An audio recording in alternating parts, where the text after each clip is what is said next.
Capítulo 300. Con escribas y fariseos en casa del resucitado de Naim.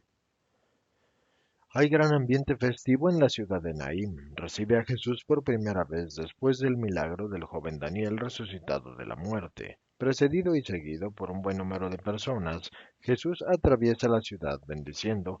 Además de los de Naim, hay personas de otros lugares que vienen de Cafarnaúm, a donde habían ido a buscarlo y de donde los habían mandado a Caná, y de esta ciudad a Naim. Y tengo la impresión de que ahora que tiene muchos discípulos, Jesús ha creado una red de informaciones, de forma que los peregrinos que lo buscan lo puedan encontrar a pesar de su continuo cambio de lugar, que de todas maneras es de pocas millas al día. Tanto cuanto consienten la época del año y la brevedad de los días, entre estas personas que han venido de otros lugares buscándole, no faltan fariseos y escribas, y aparentemente respetuosos. Jesús se hospeda en la casa del joven resucitado, en la que han concurrido también las personas importantes de la ciudad, y la madre de Daniel, al ver a los escribas y fariseos, siete como los pecados capitales, toda humilde los invita, disculpándose de no poder ofrecerles una morada más digna. ¿Está el maestro? ¿Está el maestro, mujer? Ello daría valor incluso a una cueva. Tu casa es mucho más que una cueva, así que entramos y decimos paz a ti y a tu casa. Efectivamente, la mujer, a pesar de que ciertamente no es rica, ha hecho lo posible y lo imposible para dar honor a Jesús, y no hay duda de que han entrado en lisa todos los bienes de Naim, puestos conjuntamente en movimiento para embellecer la casa y aderezar las mesas, y las respectivas propietarias ojean desde todos los puntos posibles a la comitiva que pasa por el pasillo de entrada y que se dirige a dos habitaciones situadas una frente a la otra, donde la dueña de la casa ha preparado las mesas. Quizás han pedido solo esto por el préstamo de las vajillas, manteles, asientos y por su ayuda en la cocina. Esto, solo ver de cerca al maestro y respirar donde él respira. Y ahora se asoman acá y allá, rojas y llenas de harina o de ceniza, o goteándoles las manos, según sus tareas culinarias. Ojean, reciben su pedacito de mirada divina, su porcioncita de voz divina, y beben la dulce bendición con el oído y la dulce figura con la mirada y vuelven, y todavía más rojas y felices, a la lumbre, a la amasadera o al fregadero. Felices ellas, y felicísima la que con la dueña de la casa ofrece las jofainas de las abluciones a los invitados importantes. Es una jovencita obscura, de ojos y cabellos, pero de tez tenuemente sonrosada, más rosa cuando la dueña de la casa explica a Jesús que es la prometida de su hijo y que pronto se celebrará la boda. Hemos esperado a que vinieras para celebrarlas, para que toda la casa quedara por ti santificada. Ahora bendícela para que sea una buena esposa en esta casa.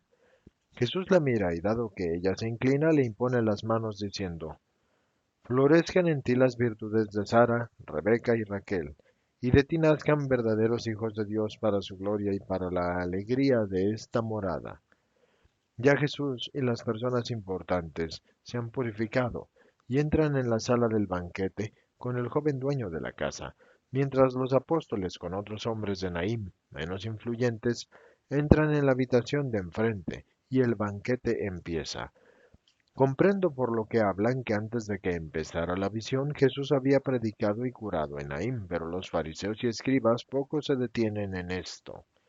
En cambio, llenan de preguntas a los de Naim para saber detalles sobre la enfermedad de que había muerto Daniel, sobre las horas que habían transcurrido entre la muerte y la resurrección, y sobre si había sido embalsamado completamente o no, etcétera, etcétera. Y Jesús se abstrae de todas estas indagaciones, hablando con el resucitado, que está magníficamente, y come con un apetito formidable. Pero un fariseo llama a Jesús para preguntarle si había sabido antes de la enfermedad de Daniel. Venía de Endor por pura coincidencia porque había querido complacer a Judas de Keriot, como también había complacido a Juan el Zebedeo. Ni siquiera sabía que había de pasar por Naim cuando empecé el camino para el peregrinaje pascual, responde Jesús. Ah, ¿no había sido premeditadamente a Endor? Pregunta asombrado un escriba. No, no tenía entonces ni la más mínima intención de ir a Endor. ¿Y entonces cómo es que fuiste? Lo acabo de decir, porque Judas de Simón quería ir. ¿Y por qué ese capricho? Para ver la gruta de la maga. Quizás es que tú habías hablado de eso. Jamás. No tenía motivo para hablar de eso. Lo que quiero decir es que quizás habías explicado con ese episodio otros sortilegios para iniciar a tus discípulos ¿en qué? Para iniciar en la santidad no se necesitan peregrinajes, una celda o una landa desierta, un pico de montaña o una casa solitaria, van bien igualmente. Basta en quien enseña la autoridad y la santidad y quien la escucha en la voluntad de santificarse. Yo enseño esto y no otras cosas. Pero los milagros que ahora hacen ellos, los discípulos, que son sino prodigios y voluntad de Dios, solo eso. Y cuanto más santos vayan siendo, más harán, con la oración, con el sacrificio y con su obediencia a Dios, no con otras cosas. ¿Estás seguro de eso? Pregunta un escriba con la mano en el mentón y mirando de reojo y de abajo hacia arriba a Jesús con un tono discretamente irónico y no sin un sentido de conmiseración. Son las armas y las doctrinas que les he dado. Si luego alguno de ellos, y son muchos, se corrompe con innobles prácticas por soberbia o por otra cosa, el consejo no habrá provenido de mí. Puedo orar para tratar de redimir al culpable. Puedo imponerme duras penitencias expiatorias para obtener que Dios le ayude especialmente con luces de su sabiduría para que vea el error. Puedo arrojarme a sus pies para suplicarle que abandone el pecado, con todo mi amor de hermano, maestro y amigo, y no pensaría que me estaría rebajando al hacer esto, porque el precio de un alma es tal que merece la pena sufrir cualquier humillación para ganarla. Pero no puedo hacer más. Si a pesar de todo eso continúa el pecado, llanto y sangre resumarán de los ojos y el corazón del traicionado e incomprendido maestro y amigo. Qué dulzura y qué tristeza en la voz y en la expresión de Jesús. Los escribas y fariseos se miran entre sí. Es todo un juego de miradas, pero no hacen ningún comentario al respecto. En cambio, eso sí, hacen preguntas al joven Daniel. ¿Se acuerda de qué es la muerte? ¿Qué sintió al volver a la vida? ¿Qué vio en el espacio entre la muerte y la vida? Yo sé que estaba enfermo y que sufrí la agonía. Oh, qué cosa más tremenda, no me hagáis recordarlo. Y no obstante, llegará el día en que tendré que volverla a sufrir. Oh maestro, y lo mira aterrorizado y empalidece ante el pensamiento de que tendrá que morir otra vez. Jesús lo consuela dulcemente diciendo, la muerte es de por sí expiación. Tú, muriendo dos veces, quedarás purificado de toda mancha y gozarás enseguida del cielo. Pero que este pensamiento te haga vivir una vida santa, de forma que sólo haya en ti involuntarias y veniales culpas. Pero los fariseos vuelven al ataque. ¿Pero qué experimentaste al volver a la vida? Nada, me encontré vivo y sano como si me hubieran despertado de un largo sueño pesado. ¿Pero te acordabas de haber muerto? Me acordaba de que había estado muy mal, hasta la agonía, y nada más. ¿Y qué recuerdas del otro mundo? Nada, no hay nada. Un agujero negro, un espacio vacío en mi vida, nada. Entonces para ti no hay limbo, ni purgatorio, ni infierno. ¿Quién ha dicho que no existen? Claro que existen, pero yo no los recuerdo. ¿Pero estás seguro de haber estado muerto? Reaccionan todos los que hay de Naim. ¿Que si estaba muerto? ¿Qué más queréis? Cuando lo pusimos en la lechiga, estaba casi empezando a oler, y además, con todos esos bálsamos y vendas, habría muerto hasta un coloso. ¿Pero tú no te acuerdas de haber muerto? Os he dicho que no. El joven se impacienta y añade, pero ¿qué es lo que quieren establecer con estas lúgubres argumentaciones? Que un entero pueblo aparentaba que me tenía muerto a mí, incluida mi madre, incluida mi mujer, que estaba en cama muriendo de dolor, incluido yo, atado y embalsamado, y que no era verdad. ¿Qué están diciendo? ¿Que en Naim éramos todos niños o imbéciles con ganas de bromas? Mi madre se puso blanca en pocas horas. Mi mujer tuvo que ser asistida porque el dolor y la subsiguiente alegría la habían como enloquecido. ¿Y ustedes dudan? ¿Y por qué lo íbamos a haber hecho? ¿Por qué? Es verdad. ¿Por qué lo íbamos a haber hecho? Dicen los de Naim. Jesús no habla y se entretiene con el mantel como si estuviera ausente. Los fariseos no saben qué decir, pero Jesús al improviso, cuando la conversación y el asunto parecían concluidos, abre su boca y dice, el porqué es el siguiente. Ellos, y señala a los fariseos y escribas, quieren establecer que tu resurrección no fue sino una artimaña bien montada para aumentar mi estima ante las multitudes. Yo, el que la ideó, vosotros, cómplices para traicionar a Dios y al prójimo. No, yo dejo las fullerías a los innobles. No necesito hechicerías, ni estratagemas, ni artimañas o complicidades para ser lo que soy. ¿Por qué quieren negar a Dios el poder de devolver el alma a una carne? Si Él la da cuando la carne se forma y crea una a una las almas, ¿no podrá restablecerla cuando volviendo a la carne por la oración de su Mesías puede ser incentivo para que una multitud de gente se acerque a la verdad? ¿Pueden negar a Dios el poder del milagro? ¿Por qué lo quieren negar? ¿Eres tú Dios? Yo soy quien soy. Mis milagros y mi doctrina dicen quién soy.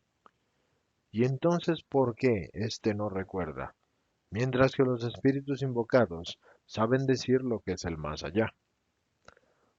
Porque esta alma, ya santificada por la penitencia de una primera muerte, habla la verdad, mientras que lo que sale de los labios de los nigromantes no es verdad. Pero Samuel, pero Samuel fue por mandato de Dios y no de la maga, a llevar al desleal para con la ley, el veredicto del Señor, cuyas disposiciones no se hacen objeto de burla. ¿Y entonces por qué tus discípulos lo hacen? La voz arrogante de un fariseo que ha alzado el trono porque se ha sentido tocado en la herida llama la atención de los apóstoles que están en la habitación de enfrente, separados por un pasillo de poco más de 1 metro de ancho y sin separación de puertas o cortinas gruesas. Sintiendo que es algo que los atañe, se levantan y van al pasillo sin hacer ruido y se ponen a escuchar. ¿En qué lo hacen? Explícate. Si tu acusación es verdadera, les advertiré que no lo vuelvan a obrar contra la ley. Yo sé en qué, y como yo, muchos otros, pero descúbrelo tú por ti mismo. Tú, que resucitas a los muertos y te dices más que profeta. Nosotros, puedes estar seguro, no te lo vamos a decir. Además tienes ojos para ver, y también muchas otras cosas cometidas por tus discípulos, hechas cuando no se debe, o no hechas cuando se deben hacer. Y tú no le das importancia a esto. ¿Quieres indicarme algunas de estas cosas? ¿Por qué tus discípulos violan las tradiciones de los antepasados? Hoy los hemos observado. Hoy, otra vez. No hace más de 1 hora. Han entrado en su sala para comer, y antes no se han purificado las manos. Si los fariseos hubieran dicho, y antes han degollado a unos cuantos de la ciudad, no habrían expresado un tono tan profundamente lleno de horror. Sí, los habéis observado, hay muchas cosas que ver. Cosas hermosas y buenas, y cosas que mueven a bendecir al Señor, por habernos dado la vida, para que pudiéramos verlas, y por haberlas creado o consentido. Esas no las veis, y como vosotros otros muchos. Y la verdad es que perdéis el tiempo y la paz, yendo detrás de las cosas no buenas. Parecéis chacales, o mejor, hienas, que corren tras la estela de una pestilencia y no se cuidan de la afluencia de perfumes que vienen en el viento desde los jardines llenos de aromas. A las hienas no les gustan las azucenas, ni las rosas, ni los jazmines, ni los alcanfores, ni los cinamomos, ni los claveles. Para ellas significan olores desagradables, pero el hedor de un cuerpo en putrefacción en el fondo de un barranco o en un camino sepultado bajo los espinos, a que lo han arrojado algún asesino o lanzado a una playa desierta por la tempestad, hinchado, cárdeno, agrietado y horrendo. Ah, ese hedor es un perfume agradable para las hienas. Olisquean el viento vespertino que condensa y transporta consigo todos los olores que el sol destila de las cosas que ha calentado, para sentir este vago y sugestivo olor. Y una vez descubierto, y una vez captada su dirección, empiezan a correr con el hocico alzado y los dientes descubiertos por la vibración, semejante a una risa histérica de las mandíbulas, para ir al lugar de la podredumbre, y ya sea cadáver de hombre, o de cuadrúpedo, o de culebra quebrantada por el campesino, garduña muerta a manos del ama de casa, o aunque fuera una simple rata, les gusta, sí les gusta, y en ese hedor en fermentación hunden sus patas, comen, se relamen. ¿Que hay hombres que día tras día se santifican? Eso no les interesa. Pero basta con que uno solo haga algún mal, basta con que algunos descuiden no ya un precepto divino, sino una práctica humana. Llamadla tradición, precepto o como queráis. Al fin y al cabo, una cosa humana. Basta eso para ir ahí y acusar, aunque se trate solamente de una sospecha, cuando menos para darse la satisfacción de ver que la sospecha era una realidad. Pues bien, responded ahora vosotros, vosotros que habéis venido aquí no por amor, sino con una maligna intención, responded, ¿por qué violáis el precepto de Dios por una tradición vuestra? No me diréis ahora que una tradición es más que un mandamiento. Pues bien, dijo Dios, honra a tu padre y a tu madre, y también quien maldijere a su padre o a su madre será reo de muerte. Pero ustedes dicen, aquel que dijere a su padre y a su madre, lo que debías recibir de mí es Corban, y no está obligado a usarlo para su padre o para su madre, y por tanto con la tradición de ustedes, ustedes anulan el precepto de Dios, porque dicen que lo que es ofrecido al templo y a los sacerdotes ya no le corresponde ni al padre ni a la madre. Hipócritas, bien profetizó de ustedes Isaías diciendo, este pueblo me honra con los labios, pero su corazón está lejos de mí. En vano me honran, pues enseñando doctrinas y preceptos de hombre, estáis atentos a las tradiciones de los hombres, al lavado de las ánforas, y las copas y los platos y las manos, y otras cosas semejantes, pero eso sí, descuidan los preceptos de Dios y se escandalizan porque uno no se lave las manos. Pero eso sí, justifican la ingratitud, la avaricia, un hijo ofreciéndole la escapatoria de la ofrenda sacrificial para no dar un pan a quien lo engendró, y ahora necesita la ayuda, y él tiene la obligación de honrarlo porque es padre suyo. Alteran y violan la palabra de Dios por obedecer a palabras que son de ustedes, elevadas por ustedes a preceptos. Y así proclaman más justos que Dios los preceptos de los hombres, y se arrogan el derecho de legisladores, siendo así que sólo Dios es legislador en su pueblo. Ustedes, y seguiría, pero el grupo enemigo abandona la sala, bajo la granizada de acusaciones, chocándose con los apóstoles y con todas las otras personas que estaban en la casa, invitados o gente venida a ayudar a la dueña de la casa, los cuales atraídos por el tañido de la voz de Jesús, se habían agrupado en el pasillo. Jesús, que se había puesto de pie, se sienta de nuevo e indica a todos los presentes que entren a donde está él y les dice, escuchen todos y comprendan esta verdad. No hay nada fuera del hombre que entrando en él lo pueda contaminar. Lo que sale del hombre es lo que sí lo puede contaminar. El que tenga oídos para oír, que escuche. Y use la razón para comprender y la voluntad para obrar. Y ahora salgamos. Vosotros de Naim, perseverad en el bien, y esté siempre con vosotros mi paz. Se levanta y saluda en particular a los dueños de la casa y se encamina por el pasillo. Pero ve a las mujeres amigas que recogidas en un ángulo lo miran embelesadas y se dirige a ellas para decirles: pasa a ustedes también, que el cielo se los pague por el haberme socorrido con un amor que no me ha permitido echar de menos la mesa materna. He sentido su amor de madres en cada migaja de pan, y en cada una de las viandas guisadas o asadas, y en la dulce miel y el vino fresco y aromático. Amadme siempre así, buenas mujeres de Naim, y la próxima vez no trabajen tanto para mí. Es suficiente un pan y un puñado de aceitunas condimentadas con su sonrisa materna y su mirada honesta y buena. Sean felices en sus casas porque tienen el agradecimiento del perseguido que se pone en camino consolado por su amor. Y las mujeres todas felices a pesar de estar llorando se han arrodillado, y él, al pasar, roza apenas una a una sus cabellos blancos o negros como para bendecirlas, y luego sale y reanuda su camino. Las primeras sombras de la noche descienden y celan la palidez de Jesús, entristecido por demasiadas cosas.